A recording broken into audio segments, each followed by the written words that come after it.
Have you ever caught yourself doing something you don't even understand? Like there's a part of you, stronger than logic, guiding your choices and reactions?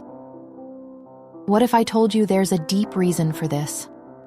One that was explored by one of the greatest thinkers in history, Blaise Pascal? Pascal was much more than the brilliant scientist behind studies that shaped modern science. He was also a philosopher who saw humanity in a unique way. For him, reason and emotion weren't opposites.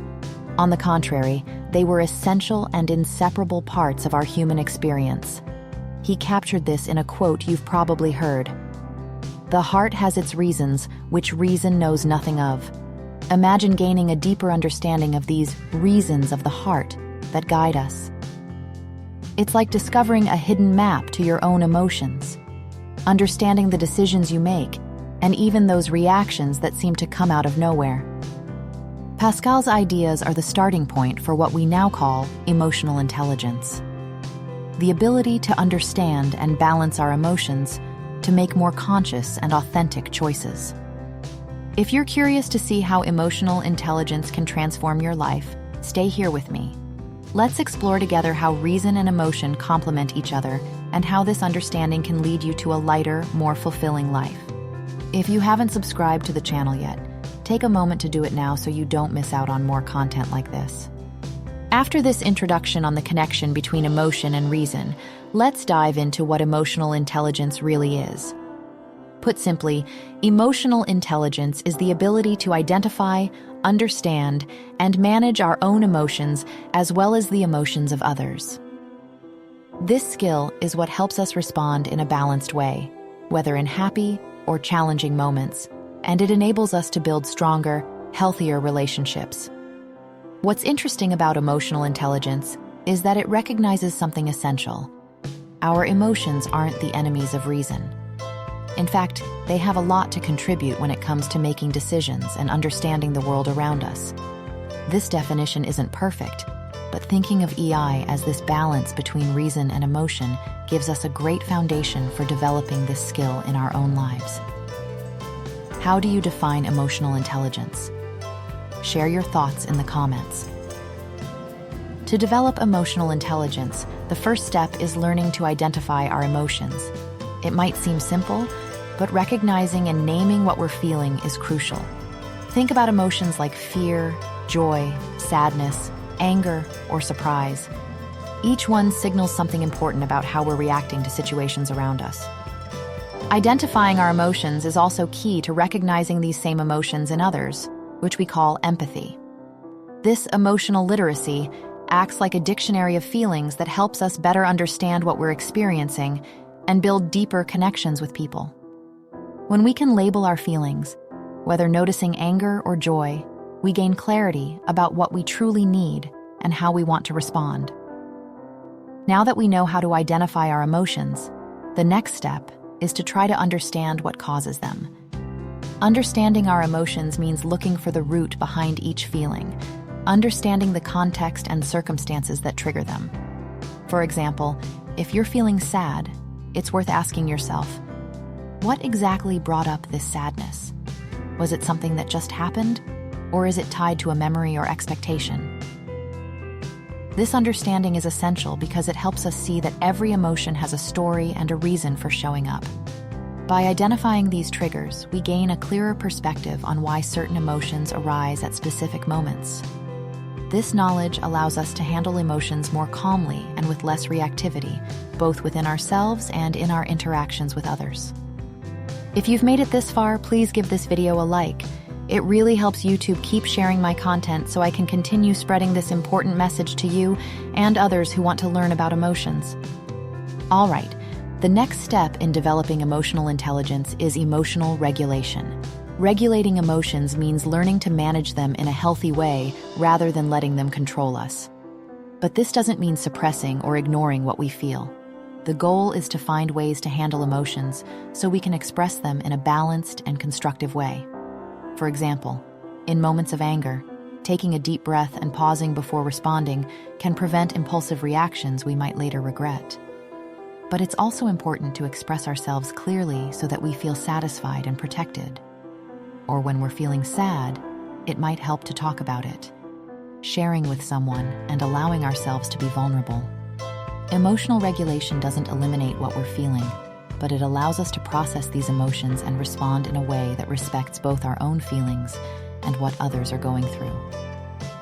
A famous study conducted with 4-year-olds at Stanford showed how the ability to delay gratification is tied to emotional regulation.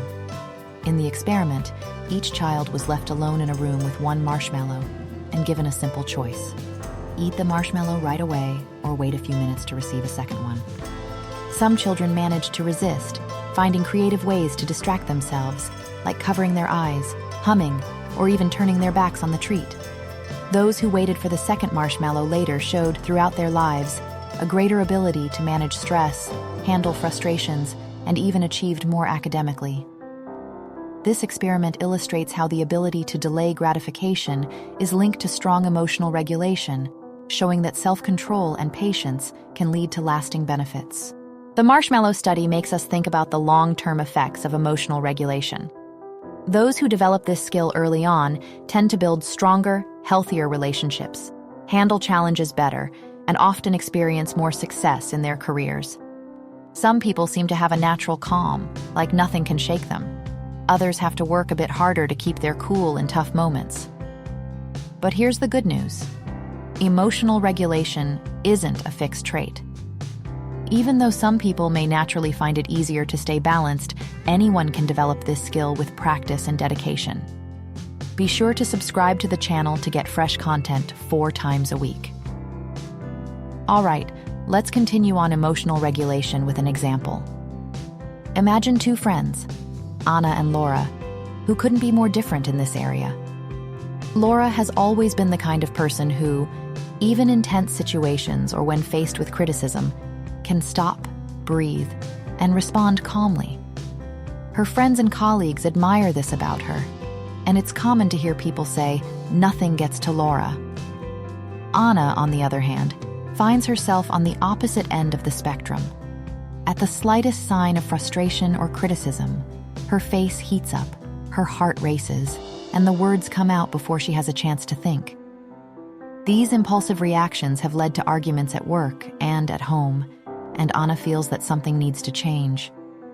One day, after an argument that left Anna particularly upset, Laura suggested, "Why don't you try taking a pause before reacting? It helps me process what I'm feeling."